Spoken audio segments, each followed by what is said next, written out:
Presidenta. Gracias, congresista Glave. Congresista Víctor Andrés García Belaúnde. Presidenta, ante todo,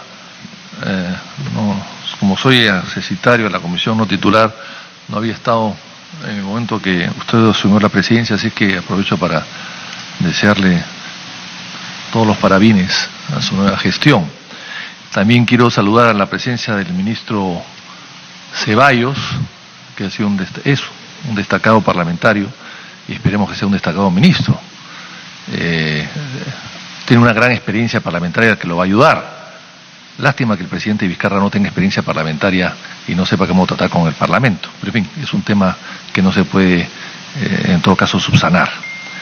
Yo creo que es importante el debate, Presidenta, pero el debate no empieza ahora. El debate empezó en 1823, con el Congreso unicameral que convocó San Martín. Ahí empezó el debate. O sea, no estamos diciendo nada nuevo. No estamos diciendo nada nuevo. Y yo he escuchado todas las intervenciones y me parecen muy acertadas casi todas ellas. Pero el debate empezó allí. Y hemos tenido la Constitución de 1828, bicameral. 1834, bicameral. 1836, bicameral. 1856, bicameral. 1860, bicameral. 1920, bicameral. 1973, bicameral. 1978, bicameral. Solo tenemos unicameral en la Constitución de Fujimori y en la dictadura de Prado de 1867, que Prado puso una constitución unicameral. Había ganado la guerra con España, se sentía el hombre todopoderoso y no duró mucho. Y luego ese señor, el mismo que convocó, el dictador general Prado, Mariano José Prado, el mismo que convocó a este Congreso y lo hizo unicameral, luego se volvió, poco tiempo después, desertor de la Guerra del Pacífico. Y el 92, 93, ¿qué pasó? ¿Por qué? ¿Por qué? Acá, ¿qué se ha hecho? El pueblo aceptó. ¿Qué cosa el pueblo aceptó? ¿La unicameralidad, el 93? ¿En un referéndum? ¿O aceptó la Constitución o la imposición del éxito de Fujimori en ese momento, que había capturado a Ismael Guzmán y que estaba su popularidad subiendo? ¿Qué aceptó? Veamos los datos del referéndum de aquella época, Presidenta. 3.895.000 personas votaron a favor del sí, de esta Constitución. 52%. 3.548.000 votaron por el no. 47%. ¡Ah, caramba! Ganó. En Francia y en España, los referéndums por la Constitución sacaron 70, 80%, ¿ah? Acá 52, pero no fue 52. ¿Cuántos votos blancos? 215.000. ¿Cuántos votos nulos? 518. ¿Cuánto ausentismo? 3,5 millones. O sea, 4.200.000 personas no votaron por el sí. O sea, esos fueron los que ganaron, los que no votaron por el sí. Y entonces fue una imposición en realidad, una imposición de una Constitución que hasta ahora nos está gobernando, y claro, ha durado 25 años porque hubo 10 años de fujimorismo y después ha habido gobiernos que les ha tocado buenos vientos y que han ganado mucho dinero, pero el fujimorismo dejó el país con 54% de pobreza el año 2000. La pobreza disminuyó después de 2000.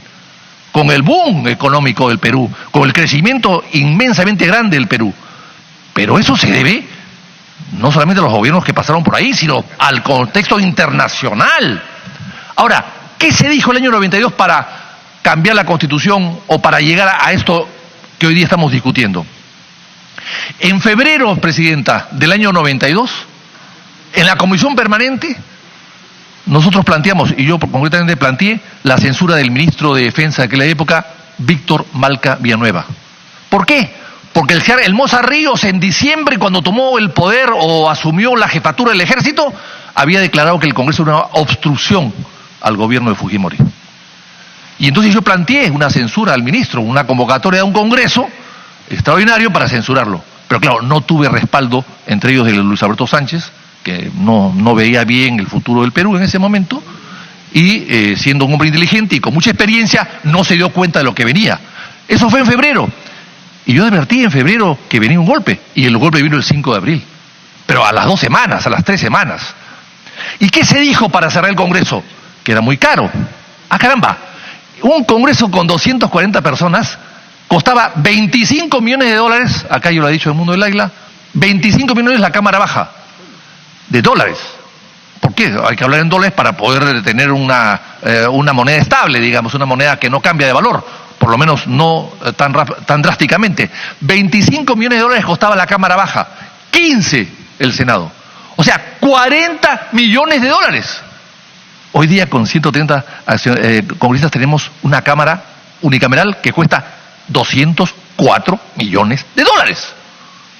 O sea, tenemos el Congreso más caro de América Latina. Un Congreso, Presidenta, que le cuesta al país cada curul 1.600.000 dólares. ¿Cuánto le cuesta un Congreso en Chile? 450.000 dólares. ¿Cuánto una curul? ¿Cuánto le vale una curul en Colombia? 500.000 dólares. ¿Cuánto vale una curul en México? 650.000 dólares. O sea, estamos por encima 3 veces más de que cualquier Congreso de América Latina. Entonces, el pueblo tiene que estar harto. Pero por supuesto que sí. Para 130, la cantidad de curules que... Bueno, ¿y el Estado qué dijo? Y voy a mencionar acá a Torres y Torres Lara, un distinguido constituyente de aquella época, que hizo un libro que se llama Los nudos del poder, que dijo que, y ahí está, y cito el libro, que dijo que había una total coordinación entre el Parlamento y el Congreso y el gobierno de aquella época. Entonces nadie entiende por qué vino el golpe de Estado, del cierre del Congreso. Pero se dijo que era caro y se dijo que esos 40 millones de dólares iban a servir para subir el sueldo de los maestros. No se hizo ni uno ni lo otro. Entonces, ¿la decisión de quién fue? De Montesinos. O sea, tenemos la Constitución de Montesinos. ¿Quién era Hermosa Ríos? Respondía Montesinos. ¿Quién era Víctor Marca Villanueva, que hasta ahora no ha habido y que se llevó 30 millones de dólares? Ahí está. También todos eran digitados por Montesinos. Esta es la Constitución de Montesinos. Y estamos discutiendo entonces esta Constitución. ¿Qué hacemos con ella? Y el ministro, con muy buena voluntad, ha venido aquí a exponer proyectos de leyes que, como acá se han dicho, yo no lo voy a repetir, son incoherentes en algunas partes y contradictorios en otras. Hay que ver también el programa del señor Natalio Primo, que ha dicho el día domingo, que ha hecho una descripción exacta de todos los problemas que tiene estos proyectos. No podemos aprobarlos como están así. Yo creo que hay que aprobarlos, pero en líneas generales, como decía Gil Villoleta, en líneas generales. Y de acuerdo a eso, hagamos los cambios que sean necesarios, porque estamos hablando de un cambio constitucional que no es una broma y no es una cosa fácil. Ahora, y en estos congresos, Presidenta, ¿cuántos golpes de Estado han habido en el siglo XIX? 16. ¿Cuántos golpes de Estado han habido en el siglo XX? 11. En el siglo XXI, hasta ahora, no hay nada. Pero, sin embargo, estos congresos sirvieron para... Estos congresos, claro, a pesar que se nos acusó de golpe de Estado, por supuesto, el pepecaucismo nos acusó, lo cual no es exacto. Ya se han rectificado. La inteligencia y la luminosidad de Sheput, por ejemplo, ha hecho que se corrija eso. Pero queremos entonces un Senado reflexivo y además contrapeso. ¿Cuál es el Senado hoy día? ¿Hay Senado? Claro que hay un Senado, Presidente. El Consejo de Ministros. Ese es el Senado. En el gobierno de García, que está acá Mulder, que espero que no se moleste. El gobierno de García, el primer gobierno de García, ¿cuántas leyes observaron? 20, con bicameralidad. 20 leyes fueron observadas en el primer gobierno de García 1, que fue un pésimo gobierno, por supuesto. 20. ¿Cuántas leyes fueron observadas en el segundo García 2? 300. Y ya había unicameralidad. O sea, en el primer gobierno de García, que había bicameralidad, 30 observaciones. En el segundo gobierno de García, que es otra constitución, estamos hablando de 300 leyes. ¿Cuántas leyes observa el Ejecutivo? 300, 250. Ese es el Senado. Y claro, y la ley Mulder la han observado también. La ley Mordaza, que le dicen, no, Mordaza no, es Mulder, punto. Mauricio Mulder y punto. No hay que confundir, ¿no? Esa ley ha sido observada. Bueno, pues, si la ley si acá había habido Senado, lo más probable es que en el Senado no hubiese pasado. Como no pasó tampoco la expropiación de los bancos. O sea, si García no hubiese tenido Senado, pasaba la expropiación de los bancos y de la compañía de seguros. Aquí se aprobó al carpetazo. En esa época había carpetazo. La electrónica no había llegado a estos niveles. Pero en el Senado, ahí se paró. Hubo debate y se paró. Entonces, yo creo que el Senado es fundamental, y acá lo han dicho perfectamente bien los colegas del gobierno, que queremos un Senado diferente a diputados, que haga otros tipos de funciones. Pero lo que no se puede hacer de ninguna manera, Presidenta, es hacer dos Senados iguales y que cuesten más. Ahora bien, para terminar, Presidenta, una pregunta al ministro parlamentario, que es bueno además. Claro, yo no quisiera recordar evidentemente lo que he escuchado a Miguel Torres, que se opone a la bicameralidad. Claro, ellos están pensando en el fujimorismo de los años 90, lo que decía Fujimori, un poco parafraseando al general Lanusse, en Argentina, que decía: yo he sido dictador, es cierto, pero gracias a mí ustedes tienen democracia. Entonces, el señor Fujimori dice: sí, puedo haber sido dictador, pero gracias a mí ustedes tienen una constitución. No, señor, esta constitución es de Fujimori, hasta el nombre se le ha quitado del presidente de la constituyente de aquella época, Yoshiyama. El nombre o la firma, así me corrigen acá de la firma. Pero, Presidenta, yo quisiera terminar lo siguiente. Acá el gobierno está buscando legitimidad. Yo lo entiendo, hay que apoyar al gobierno. Está huérfano de legitimidad, hay que apoyarlo. Claro, no le va a dar la legitimidad al señor Aguiar, perdón, el argentino ese no le va a dar legitimidad. Si le va a dar una legitimidad el referéndum, sí, referéndum utilizado por muchas dictaduras, y también manipulado. Cuidado que sea como un plebiscito del año 39, que se aprobó cambiar el periodo presidencial del 5 años por 6. Cuidado, manipulado por el general Benavides, que después le hicieron mariscal, y que dejó a su presidente a la medida del año 39, Manuel Prado Ugarteche. Cuidado. Entonces, esas cosas hay que tener mucho cuidado. Pero si quieren legitimidad, perfecto. Vayamos a darle legitimidad al gobierno. Vamos a preguntarle en el referéndum al pueblo, que es el soberano, si está de acuerdo o no con un recorte presidencial, con un adelanto de elecciones. ¿Por qué no? En estas constituciones que acabo de mencionar, 4 años era el periodo presidencial. 4.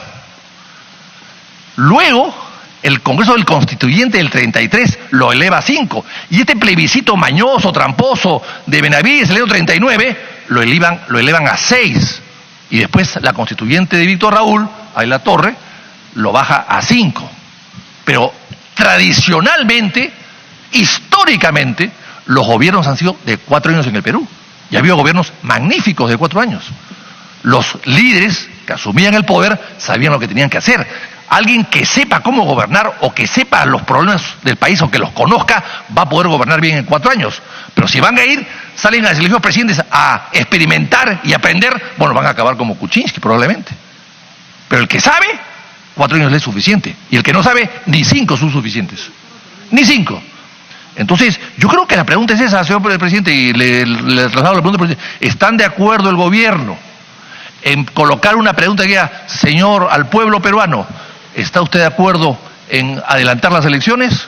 ¿O usted está de acuerdo en que volvamos al sistema tradicional del Perú de los 4 años de gobierno y que el año 20 todos nos vamos a nuestras casas y que venga gente nueva, renovada, sin reelección, pulpines de la política? ¿Están de acuerdo con eso? Gracias, presidente. Gracias, congresista García Belaúnde. Congresista Arana. Una interrupción me pide, Presidenta. Congresista Gracias, Alcorta. Presidenta. Yo quisiera un poco